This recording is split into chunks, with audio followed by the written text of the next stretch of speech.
Hey everyone, welcome to the Spark and Fuel podcast. This is episode 1. I can't believe I'm shooting this because it's been such a long time coming. I've been sitting on this for quite a while and I've been wanting to do this and I'm finally here. I can't believe it. I hope that this podcast will be a place where we can have meaningful conversations that can help us navigate life together. Today we're going to be talking about how quitting social media changed my life and my mindset. I hope that this helps you because I feel like it's a conversation that needs to be had. So let's dive in. So about 6 years ago, I lived in South Korea. I was teaching out there and then I was coming back. So I came back to England and it was at that time I had a really good channel. My YouTube channel was doing well. And I was always online, as in, them people that, if you write me a comment, I'm replying to you in that second. I was so online that I was offline in my own life. I'd spend days just replying to people, uploading, and it was a cycle. And it took away from my own personal life. Like, I wasn't going out to see my friends. When I realized I was no longer present in my own life, I decided to quit social media, especially YouTube. And I wanted to live my dream life offline. Instead of living in this dream life online, I wanted to live my dream life offline, that was where the journey began. It wasn't until I took a break from social media that I realized how much it was impacting me. You just don't realize until you come off it. You think it's all great, you're being entertained, from K-drama to another K-drama, from getting stuck in a rabbit hole of, first you're watching a vlog, then you're watching miniature cooking or miniature houses or something like that. I don't know if you've done that, but it used to happen to me all the time. 6 hours would go by and I'm like, oh my gosh, I'm still lying down, I'm still watching these YouTube videos and time has passed. So it was nice to jump out of that cycle. And obviously YouTube being the one I used the most at the time, that was the one I decided to focus on removing myself from. The first thing I noticed was that I was no longer exposed to people's lifestyles.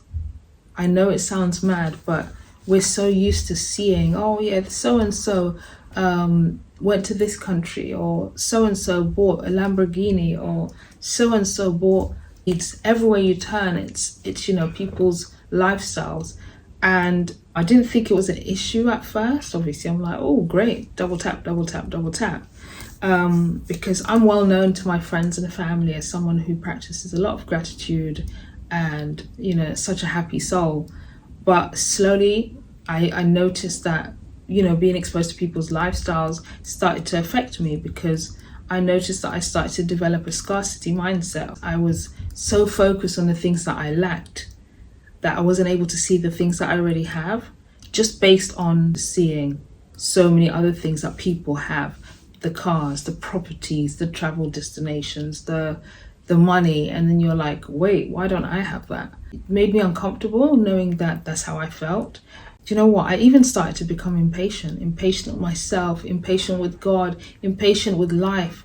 Like, I know that God has great plans for me. I know that one day I'll have all the things that I desire, but I wanted them right now. And that made me so uncomfortable. Like, how can I go from being this grateful, happy person to now wanting things right now and lack? In life, if you're focused on lack, you continue to lack. If you're focused on the things that you have, you'll continue to attract the things that you have even more. And I know that mindset, and I've always known it. It's just, you get so trapped, you don't even realize you're doing it. But, once I took a step back from social media, lessened the time that I was on it, I started to realize, the gratitude in the smaller things, like the air that I breathe, I'm so grateful. Or I'm grateful to wake up. I'm grateful. Every single thing that we take for granted, like, for example, when you've been ill for quite a while, like a flu or a cold, and then your nose has been blocked. I hate that feeling, by the way. But your nose is blocked and then all of a sudden it unblocks and you're like, I can breathe. That's how I felt. I felt like I can breathe. I felt like, wow, everything's open. I can see the things that I have. And obviously it didn't happen straight away. I'd be lying if I told you it happened straight away. It takes a while. I remember sometimes I'd find myself, I'm thinking that I'm being present, and then I'm like 10 minutes deep into a YouTube video or 10 minutes deep into something on social media, and then you realize, oh my gosh, how did I get here? It's because we're so used to it. These apps are designed to keep us on them as much as possible. I'm sure they didn't design the apps to say, oh, I only want this person to spend 10 minutes a day on it. No, they want people to use it. And if you're going to use it for 10 hours, that's what they want. They want you to be on it 24/7. And it makes you like, your eyes are shut to everything, which was not healthy. So if you're like me and you realize that, you know, you are spending a lot of your time scrolling or watching things just for the sake of entertainment, just check yourself, check your mindset. Are you already affected? Do you feel like you are in lack? And if you do, take a step back. That rhymes. If you do, please take a step back and try to just reevaluate the things that you're doing and spending your time on. The gratitude I felt for every single thing allowed me to practice my abundance mindset again. I also noticed that I had a lot more time to do whatever I wanted. Obviously, I'm not one of those people that say, if you know, when you have free time, you have to use it up to be productive in every area. Like, I'm not that person. If you feel like a nap is good to use your time with, obviously nap for when you need to nap. If your body feels like it needs to nap, you need to. I'm not saying use up your time to do everything to be as productive as possible. No, I'm not doing that. It just helped me gain control of my time again so that I can do whatever I wanted, whether it's having a nap in the day, whether it's seeing my friends, whether it's just chilling with my family. Obviously, with this newfound time, I decided to date again. I started dating this guy, and when I met him, I was able to get to know him on a deeper level. We were able to go out to nice places, make memories, and all of a sudden, fast forward now, he is my husband and the father of my twins. And obviously, so grateful to God for the way it planned out, because had I been Kimmy online, the Kimmy Spark online, I promise you I would not be here, sitting here today saying husband and father of my children, because I probably would have missed out on my soulmate. I would have missed out on the person that I'm meant to be with, because I'm here scrolling. And the same to you. Like, if you feel that you're spending a lot of time online, get off. Like, stop scrolling, get off it. Because one thing I will say is, you can be missing out on meaningful connections. You could be missing out on opportunities. You could be missing out on so many things. It doesn't necessarily mean just relationships, but you could be missing out on something just because you are like a zombie online. So if anything, please get off after you listen to this episode, of course. But honestly, it helped me so much, especially in that early stages of dating, when you want to get to know someone, not just on a surface level. We are happily married, and it's a beautiful relationship because of the time we put in at the beginning. Had I been a YouTuber like I was back then, and then I met him, I probably would have put all my time to YouTube and like let him catch dust on the side. Another thing I noticed about social media at the time is, you've got to be careful what you're letting social media make you think that you want.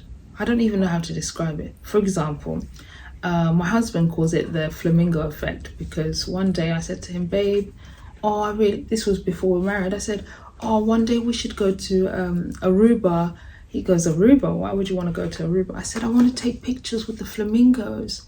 He goes, but babe, you don't like animals. Where did this come from? And I said, no, I want to go to Aruba and I want us to take pictures with all the flamingos surrounding us. And he said, you don't like animals. Where did you see this? And I said, I saw it online. I saw some person went to Aruba and took pictures with the flamingos. It looks nice. I want to do it.